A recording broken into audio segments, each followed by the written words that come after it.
Hello everyone, welcome back into this channel, and today we will learn about the CapCut application, and I would like to show you the way how you can find privacy policy on the CapCut mobile by iPhone. You just need to open the CapCut application and wait until it's perfectly open, and you just need to make sure that you are stay in the edit sections right here. There will be like 5 sections there, so you just need to visit the edit section.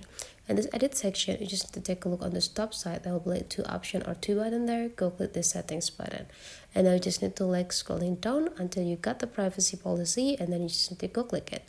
So basically, privacy policy is a digital document about the applications, and they will be explained about how the way applications work and the way how the applications save your data after you use this application.